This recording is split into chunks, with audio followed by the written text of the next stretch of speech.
Assalamualaikum dan salam sejahtera kawan-kawan semua. Bertemu lagi kita hari ini. Dan inilah dia Kawasaki ZX-6R.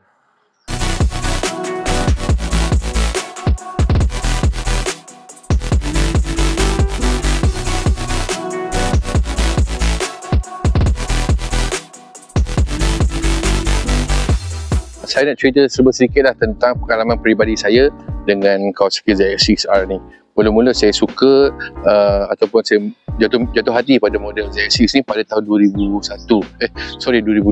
Masa tu ada design 3 yang hampir-hampir sama, iaitu ZX-6R, ZX-9R dan ZX-12R. Kalau perasan masa zaman tu yang lampu 2 kiri kanan tu, masa tu enjin carburetor. Okey, jadi ketiga-tiga model tu mempunyai gaya yang sama. Dia tengok ZX-6R, tengok ZX-9R, tengok ZX-12R, memang sama masa tu. Lepas tu tahun 2003 keluarlah yang legend tu, yang warna hijau tu, yang lampu dia 3 segi tu, macam sandwich tu. Yang tu antara model paling awal yang saya test dan memang cukup jatuh cinta lah. Tak silap saya masa tu pihak Kawasaki launch dekat dengan Sepang Circuit. Lepas tu beralih lah design macam ni, ada exhaust bawah seat, ada yang warna orange, macam-macam model sampai yang ini tahun 2025 ni, inilah dia. Jadi berbanding dengan model sebelum ni ada beberapa perbezaan, tetapi kita tinggalkan kisah-kisah lama, kita cerita kisah baru, iaitu model yang ini.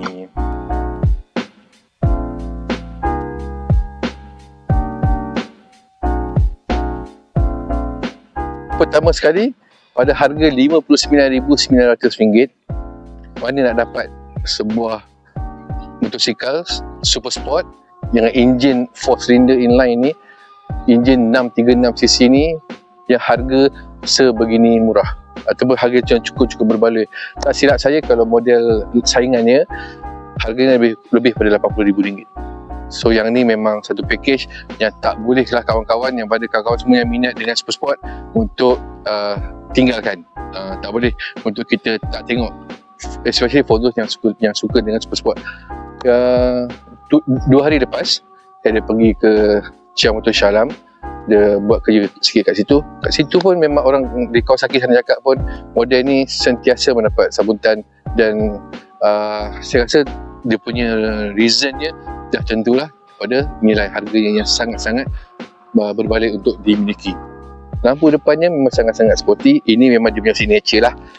Kawasaki masih ada kat tengah-tengah ni.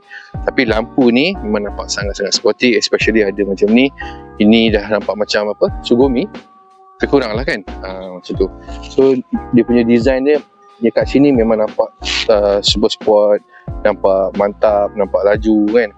Dan colour ni, sekali tengok macam-macam negeri Perak lah kan. Colour ni pun menjadikan design atau menjadikan warna untuk ZX-6 ni nampak lebih menyelam. Okey,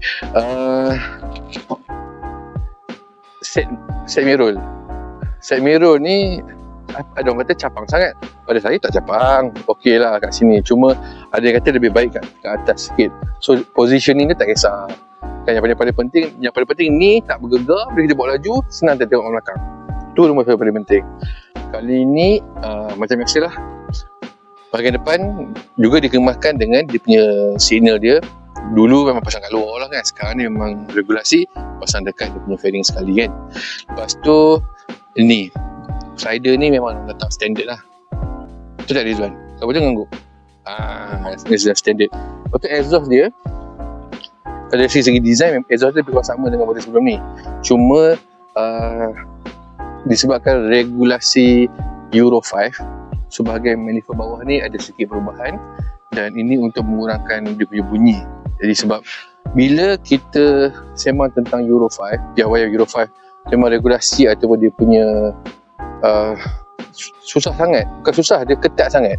Jadi piawaian Euro 5 tu memang orang kata memang leceh lah, macam-macam jenis. Tapi ini untuk environment, untuk keselamatan sejagat. Jadi banyak peraturan tu yang perlu dipatuhi oleh setiap pengeluar aspek, termasuklah model ni, Kawasaki ni. Okey.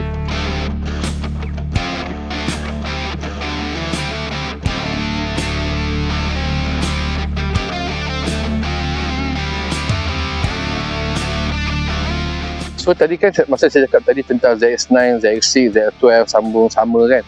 Jadi design sama di antara beberapa model tu terus diguna pakai oleh pihak Kawasaki sehinggalah beberapa tahun lepas. Bila tengok Kawasaki ZX6, ZX4R ke ZX2R lebih kurang sama je. Tetapi yang ni totally different kalau kita nak compare dengan model-model yang bersisi yang lebih rendah atau lebih tinggi. So this one memang unik sebab dia, orang cakap apa, dia memang tersendiri. Design wise dia memang sangat berbeza dan cukup menarik. Okay, rim hitam tu yang ada lilitan dengan warna hijau tu saya suka sangat sebab dia mengingatkan kita dengan model-model perlumbaan yang dikeluarkan oleh Kawasaki. Tak kisahlah untuk road racing ke, untuk apa tu dekat land track ke, desainnya tu memang nampak garang. So ramai orang kata memang penat ataupun memang lenguh lah kalau kita nak bawa motor ni dalam town atau untuk jalan jauh. Tapi kalau you all memang minat sport, benda tu tolak tepi. Saya suka sport bike, that's why ada banyak model yang saya naik sampai 2-3 hari pergi kamera apa semua, sebab rasanya seronok. Tapi mungkinlah kalau kat dalam track, kalau dalam pandak akan lenguh ke sebab susah, wallahualam. Tapi itu terpulang dengan kawan semua. Tapi secara asasnya memang dia punya riding position memang radical lah kan, memang sporty. Jadi memang contohnya macam ni memang dia menunduk lah kan, memang sport memang menunduk. Tapi selesa tak selesa tu saya serahkan pada tuan-tuan semua sebab itu bergantung kepada minat masing-masing. Untuk pilihan belakang memang itu confirm tak selesa lah kan, tak kira dia minat apa tak minat apa. Tapi kalau orang yang kecil molek mungkin lah kot. Tapi dari segi keselesaan pada saya, yang ni terlalu kecil dan memang motor ni pun dibuat untuk bawa sesiapa kan. Dan yang ni juga kita boleh ubah, kita boleh buka, kita gantikan dengan single seat.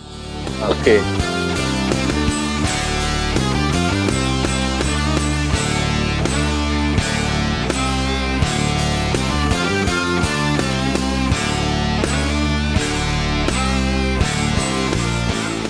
Kawasaki ZX6R ini ada dengan enjin 636cc 4 silinder jenis sebaris 4 inline DHC yang menghasilkan hantaran kuasa yang memang padu iaitu 127 HP dengan nilai torknya 70.6 Nm. Ada 3 mode dengan road, rain dan sport, dan juga ada satu lagi yang boleh kita adjust mengikut kesesuaian kita. Jadi secara peribadi kita orang hari ini saya guna banyak mode sport sebab dia punya power delivery dia bukan sekat padu tapi very smooth. Kita nak overtake kenderaan pun tak ada masalah, even tu kita dalam gear ke-6 iaitu memang padu. Tapi bila asyik-asyik guna mode sport je, tangki 17 liter ni memang cepat kering lah kan. Kita nak buka je non-stop, macam ada bunyi orang whistle, ada pertandingan bola kat sini. Tak apa. Panel meter TFT 4.5 inches ni tak silap saya memberikan paparan yang sangat-sangat jelas, especially kalau kita nak guna mode dia. Dan juga paling best sekali kita boleh set dia punya RPM mengikut kemahuan kita. So nak set 1000 RPM ke 2000 ke untuk kita membuat penukaran gear apabila dia ada flashing kat sini. So bila sampai RPM dia akan berkelip, bermaksud time untuk kita tambah gear. Nak tambah gear dia memang best, cuma sebabnya ada sistem quick shifter dia.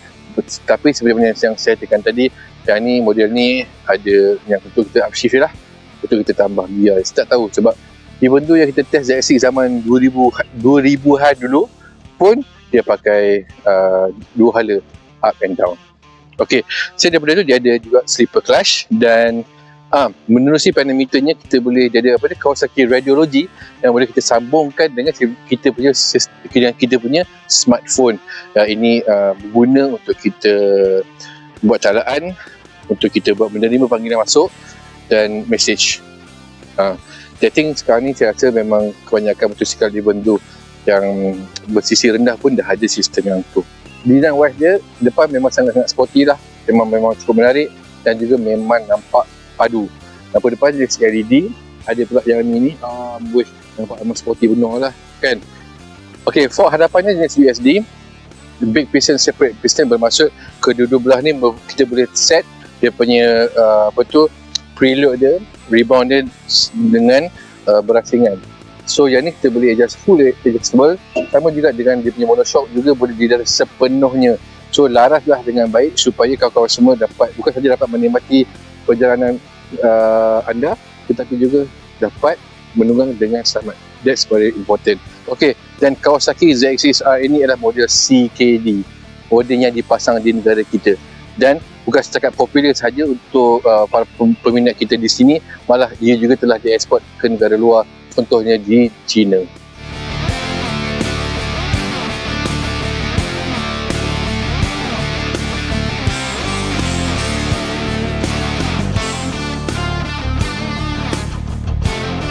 Okey kawan-kawan semua, terima kasihlah kerana menunggu hingga ke hujung channel ini, hujung video ini, dan kami ucapkan ribuan terima kasih kepada semua para penyokong roda-roda dari dulu hingga kini, dan kita cukup bersyukur kerana makin ramai yang terus beri sokongan kepada platform terbaru kita yang digital ini.